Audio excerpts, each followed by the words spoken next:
Hello friends, welcome to suggestive education. Suggestive এডুকেশনে সকলকে স্বাগত জানাই। এসএসসি জিডি যে আমরা ম্যাথ পিওকে প্র্যাকটিস করছিলাম, তো আজকে আমাদের হবে 9 মে 2026 শিফট 3। চলো আজকের প্রথম কোশ্চিন আমরা করি। তো আমরা প্রথমে কী করব, একদিক থেকে লিখব, ঠিক আছে। 77 বিয়োগ 33 যোগ, আচ্ছা এটা গুণ করে নাও, অফ আছে তো 28 দিয়ে 56 যোগ, এটা ভাগ করলে হবে 23 বিয়োগ 17 যোগ 29, ঠিক আছে।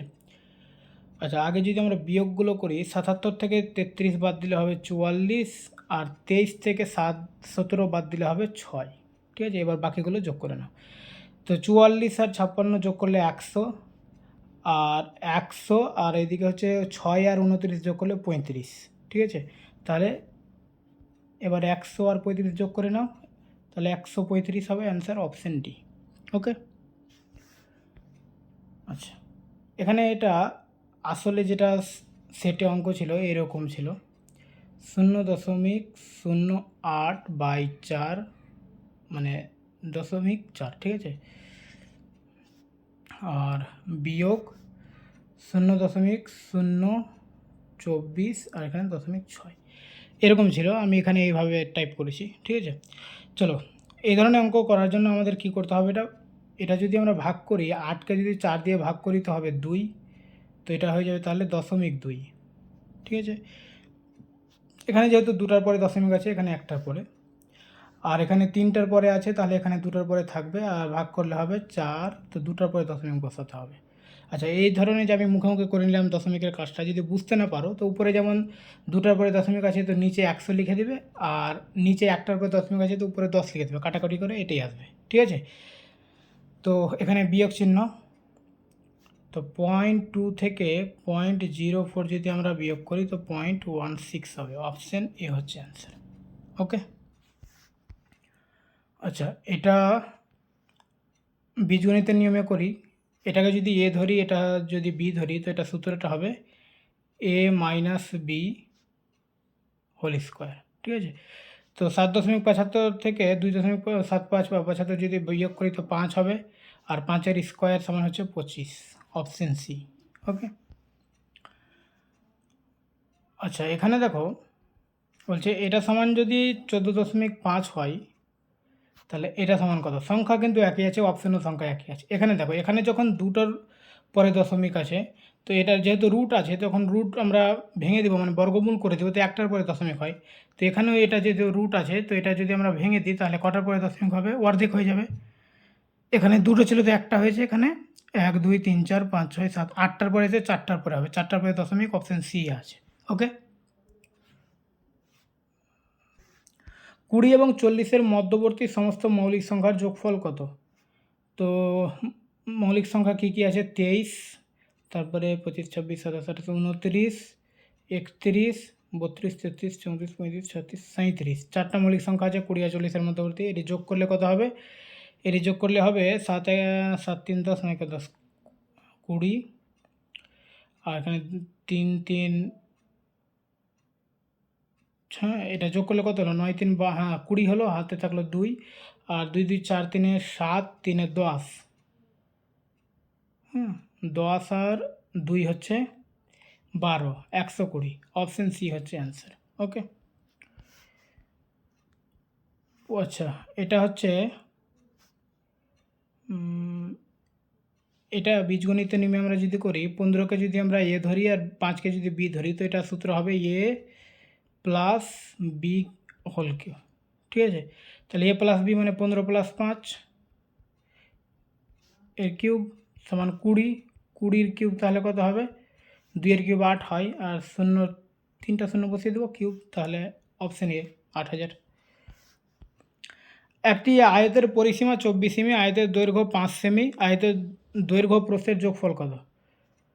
আচ্ছা এটার দরকার নেই, ঠিক আছে। কি বলছে এখানে, দৈর্ঘ্য প্রস্থের যোগফল, পরিসীমা মানে হচ্ছে 2 গুণিত দৈর্ঘ্য যোগ, লেখাটা খারাপ হচ্ছে, প্রস্থ সমান 24, তাহলে দৈর্ঘ্য যোগ প্রস্থ সমান 24কে 2 দিয়ে ভাগ মানে 12, তো এর যোগফল হয়ে গেলে তাহলে 12, ঠিক আছে। তারপরে এখানেও রয়েছে, তো সরলের মতো করে করো, ঠিক আছে। এক্সের মান আমাদের বের করতে হবে। তো এটা যদি আমরা বর্গমূল বের করি তো 7, এটা পুরোটার উপরে এটা রুট রয়েছে, দেখো বন্ধনীর পরে রুট রয়েছে, তো এটা টাইপ করতে গিয়ে মোবাইলে টাইপ করি তো এরকম হয়, ঠিক আছে 7। আর এটা যদি আমরা 93, আচ্ছা আমি এটা লিখে করছি তাহলে বেশি সুবিধা হবে। এটা কিভাবে লেখা আছে দেখো, এটা লেখা আছে এইরকম, ঠিক আছে 1671 যোগ, আবার রুট রয়েছে 93 যোগ 49, এটা হচ্ছে মেন অঙ্ক। ওকে, চলো এটা যদি আমরা ক্যালকুলেশন করি তো এটা হবে 7, 93 আর 7 যোগ করলে হবে 100, আজকে লেখাটা খুব খারাপ হচ্ছে 100, আর এটা যদি যোগ করি তো 1681 হবে। 1681 বর্গমূল হচ্ছে 41, ঠিক আছে। এখানে 84p6 6 দ্বারা বিভাজ্য, এখানে একটা সংখ্যা আছে 4 অঙ্কের সংখ্যা, এটা 6 দ্বারা বিভাজ্য, এর মধ্যে কোনটি পি এর মান হতে পারে না। দেখো 6 দ্বারা বিভাজ্য মানে 2 দ্বারা 3 দ্বারা বিভাজ্য যেতে হবে। তো এখানে দেখো 84 আছে, পি আছে আর 6 আছে, তো লাস্টে 6 মানে 2 দিয়ে ভাগ যাবে, এটার আমাদের কাজ করার দরকার নেই। 3 দিয়ে দেখো, 3 দিয়ে ভাগ যাওয়া মানে হচ্ছে সংখ্যাগুলো যোগফল 3 দিয়ে ভাগ যেতে হবে, ঠিক আছে। 8 4 12, 12 আর 6 হচ্ছে 18, তো 18 যোগ, লেখাটা আজকে 18 যোগ পি, ঠিক আছে। তার মানে 18 যোগ পি, পি এর মানে এমন একটা নিতে হবে যাতে 3 দিয়ে ভাগ যায়, কিন্তু এখানে পি এর মান হবে না বলেছে। দেখো আমি যদি পি এর মান 0 ধরি তাহলে 18 হবে, তো 18 তো 3 দিয়ে ভাগ যাবে, তার মানে পি এর মান 0 হতে পারে, কিন্তু আমাদের হতে পারে না বলেছে, ঠিক আছে, ওটা খুঁজতে হবে।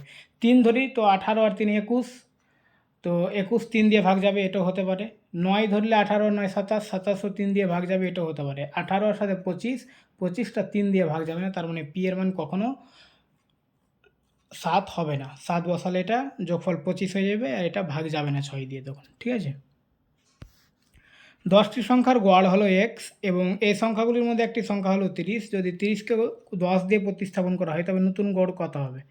আচ্ছা 10টা সংখ্যা আছে এরকম, 10টা সংখ্যা আছে ধরো, ঠিক আছে 1 2 3 4 5 6 7 8 9 10, এবার এদের গড় হচ্ছে এক্স, ঠিক আছে।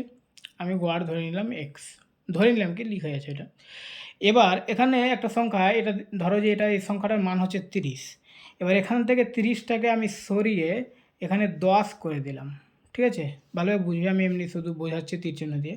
30টাকে সরিয়ে 10 করে দিলাম, তো এটা আমি যদি যোগ করি সবটা সংখ্যাকে, তো মোটের ওপরে যা হতো তা ওখান থেকে কিন্তু 20 কী হচ্ছে কমে যাচ্ছে, 30-এর বদলে 10 ঢোকাচ্ছি, তার মানে 20 কমে যাচ্ছে, সংখ্যা কিন্তু 10টাই থাকছে, ঠিক আছে। এখানে শুধু প্রতিস্থাপন করছি।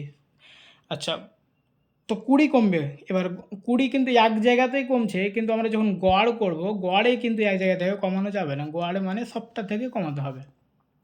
তো 10টা সংখ্যার প্রতি যদি 20 করে 20 কমাই টোটাল, তাহলে প্রত্যেক সংখ্যার কাছে 2 করে কমালেই 10টা সংখ্যাতে 20 কমে যাবে, তার মানে গড় 2 করে কমে যাবে সবার, ঠিক আছে। গড় যা ছিল প্রত্যেক সংখ্যার কাছে, ওটা প্রত্যেক সংখ্যার কাছে আমরা 2 করে নিয়ে নেব, তার মানে x-2, এটা হবে। কোন বৃহত্তম সংখ্যা দিয়ে 103, 121, 139, 157কে ভাগ করলে প্রতি ক্ষেত্রে একই ভাগশেষ থাকবে। এদের গসাগু বের করো, এদের ডিফারেন্স বের করে নাও। 18 হবে এটা ডিফারেন্স, এটা 9 থেকে একবার, হ্যাঁ এটাও 18 হবে, এটাও 18 হবে, তার মানে 18 উত্তর, ঠিক আছে।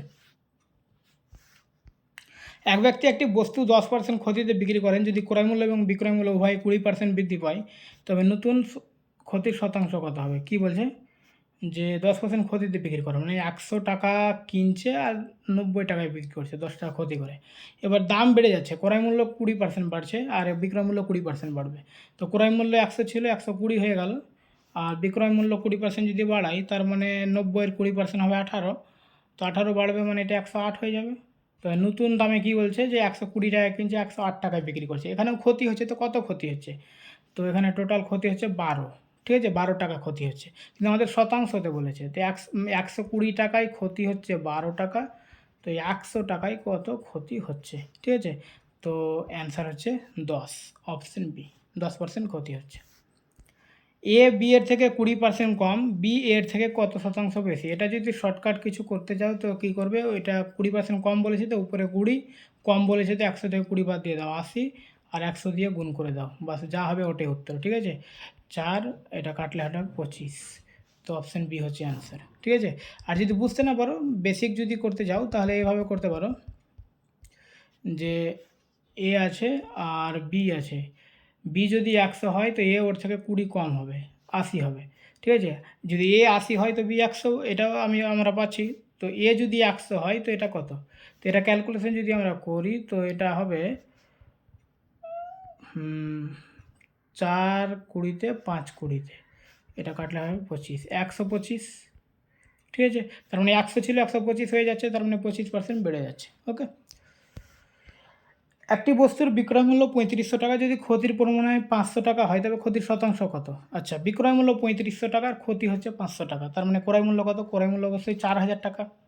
4000 টাকার জিনিস 3500 টাকা দিয়ে বিক্রি করবে, তাহলে তো 500 টাকা ক্ষতি হবে। তার মানে 4000 টাকা ক্রয় মূল্য, আরও ক্ষতি হচ্ছে 500 টাকা। ঠিক আছে, তাহলে শতাংশ বলেছে তো 100 টাকায় কত ক্ষতি? দুটো শূন্য করে দাও, এখানকার একটা শূন্য, এখানকার একটা শূন্য, 4 দিয়ে কাটলে 2,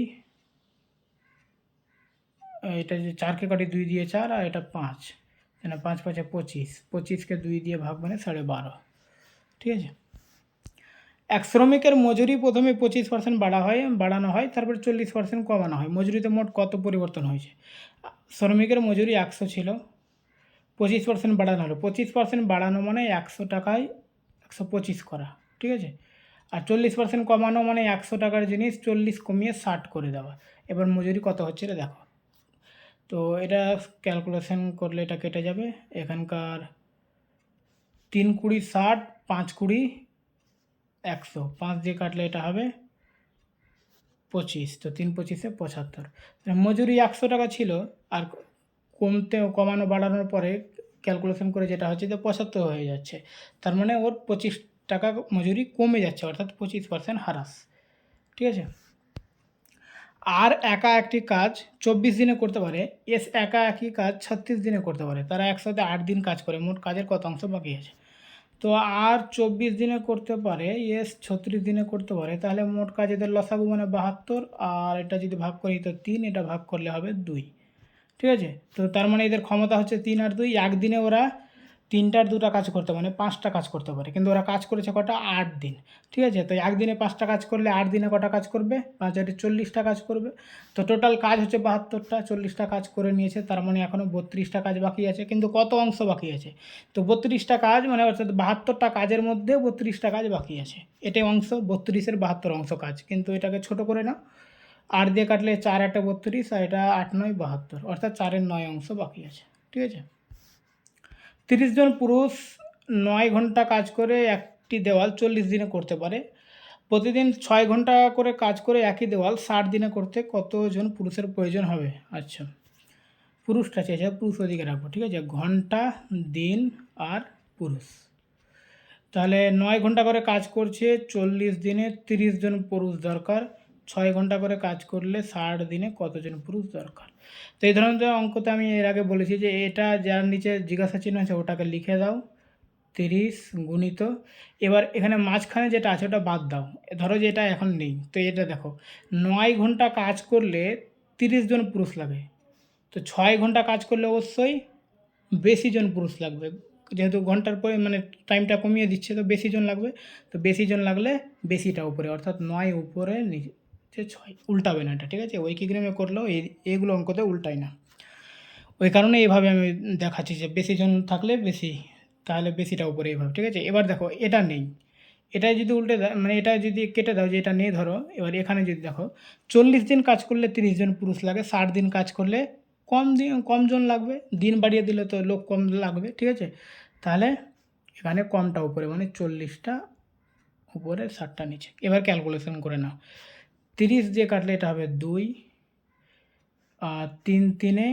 3 2-এ 2 দিয়ে কাটলে এটা হবে 20, এটা 2 দিয়ে কাটলে এটা 10, 3 10-এ 30, অপশন সি 30 জন লাগবে। ঠিক আছে, এ এবং বি এর গতিবেগ যথাক্রমে 10 কিমি ঘন্টা এবং 20 কিমি ঘন্টা, সমান দূরত্ব অতিক্রম করতে তাদের নেওয়া সময়ের অনুপাত কত? আচ্ছা,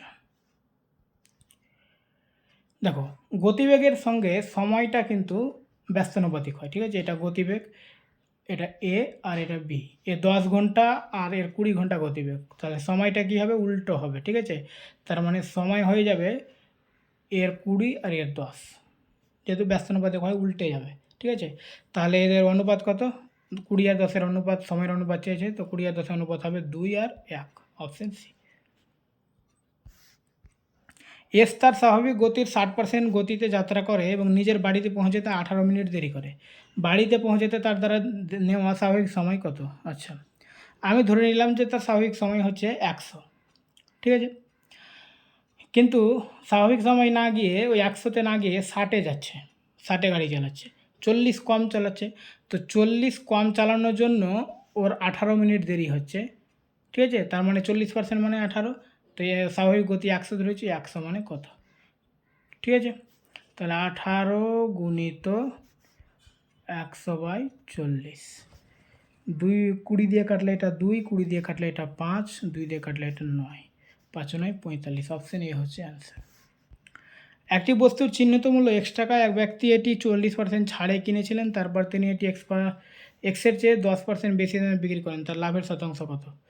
আচ্ছা, x টাকা চিহ্নিত মূল্য মানে 100 টাকা চিহ্নিত মূল্য ধরে নাও, 40% ছাড়ে কিনে, তার মানে 40 টাকা ছাড় পেয়ে 60 টাকায় কেনে। এবার ও আবার একজনের কাছে বিক্রি করছে, কত টাকায় বিক্রি করছে, যে ওই যেটা চিহ্নিত মূল্য ছিল মানে এক্সের 10% বেশি, মানে এর 10%, অর্থাৎ 110 টাকায় বিক্রি করছে। তো 60 টাকায় কিনেছে, এখানে যে কিনেছে এক্সের কাছ থেকে, ধরো মানে দোকানদারের কাছ থেকে, তো 60 টাকায় কিনেছে আর ও বিক্রি করছে আবার 110-এ, তার মানে 50 টাকায় লাভ করছে। তো কত পার্সেন্ট লাভ করছে? 60 টাকায় 50 টাকা লাভ, তো পার্সেন্টেজে কত, ঠিক আছে। তো এটা 0 0 কেটে দাও, 500-কে 6 দিয়ে ভাগ করো, 6 8 48 নামছে 2 0, হতো 3 6 18, 83 একটা আছে না, অপশন বি হচ্ছে অ্যান্সার, ওটাই হবে। ওকে, থ্যাংক ইউ।